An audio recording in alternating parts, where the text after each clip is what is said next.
Taorian'ny mpianatry ny fakulté sasany tao amin'ny oniversité an'Antananarivo dia nidina an-dalambe ihany koa ireo mpianatry ny sekoly ambony manomana ho mpampianatra na ENSP Flo androany alarobia. Nandoro kodiarana sy nanan-kandalana izy ireo mba hitakiana ny fandoavana ny vatsim-pianarany ara-potoana. Anisan'ny antony ny fitokonana izy ireo ny tsy fanajana ny tetiandro fandoavana ny vatsim-pianarana. Efa nomenanay ny tetiandro ary nananteny izahay fa azo zany androany saingy mbola tsy nisy nahazo hatreto hoy ny filohan'ny fikambanan'ny mpianatra. Milaza ny tsy hanatsatra ny fihetsiketsehana izy ireo raha tsy mivaly ny fitakiany. Niteraka korontana tena anivon'ny oniversité ny resaka vatsim-pianarana efa ho herinandro vitsivitsy izay. Tao ireo nitaky ny ampitsarana ny digitalisation, fa teo ihany koa ireo nangataka kitsirano ny anoratana ny ankabeazan'ny mpianatra ho ao anaty lisitra ny mpitsitraka vatsim-pianarana. Nilaza kosa nefa ny avy eo anivon'ny ministera ny fampianarana ambony sy ny fikarohana ara-tsiansa androany alarobia fa efa mizotra ampilaminana avokoa ny fandoavana ny vatsim-pianarana sy ny karaman'ireo mpiasa mpandraharaha sy teknika ny oniversité manerana ny Madagasikara. Misokatra amin'ny famaliana izay mety ho fanontaniana na fitarainana mahakasika izany ihany koa ny ministera sy ireo tompon'andraikitra ho hatrany ny ministera.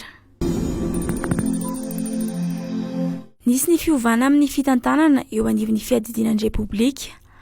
Voatendry ho talen'ny kabinetra ny fiadidinan'ny Repoblika, Bamiavy Jivainala Rarinirina izay minisitry ny tontolo iainana sy ny fampandrosoana lovain-jafy teo aloha.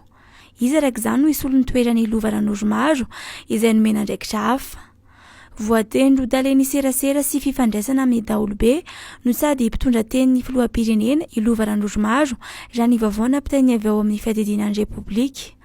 Eritoana mahery mialohan'ny fahataperany fotoam-piasany dia manolo ireo mpikambana eo anivon'ny fiadidinan'ny Repoblika ny filoha Andry Rajoelina. Taoriany ny fanesorana ny sekretera jeneraly ka nanendrena ny Espérance Pelandroy dia ny tao amin'ny kabinetra indray no nasiana fanovana. Nandritra ny filakevitry ny minisitra manokana omaly talata moa no nanaovana ireo fanendrena ireo. Iverina amin'ny laona indray ny sidina mpitatitra olona mampitohy an'i Maurice amin'ny Antananarivo manomboka izao. Miisa 4 isan-kerinandro ny sidina ho tanterahana, miainga sy tonga eto Antananarivo ary raha pitso alakamisy ny sidina voalohany amin'izany. Ianga an'i Maurice raha pitso tolakandro ny sidina voalohany io izay hitondra mpandeha hatramin'ny 300 isa. Mitetina hatramin'ny 2 hetsy sy 2 tapitrisa ariary ny saran-dalana mandroso fotsiny, raha toa ka 7 hetsy sy 2 tapitrisa ariary farafahakeliny ny saran-dalana mandroso sy miverina. Mety ovaova nefa ny saran-dalana, miankina amin'ny sandam-bola na koa ny hamaroan'ny mpandeha entin'ny sidina iray. Ireo izay nahavita fatrafeno ny vaksiny fanefitry ny Covid-19 dia tsy voatery manao fitiliana PCR intsony rehefa miainga ny vato ka hiazo an'i Maurice. Tsy maintsy mampiseho valina fitiliana miabo kosa ireo mpandeha miaingana amin'ny seranam-piaramanidina ivelany ka aty Madagasikara.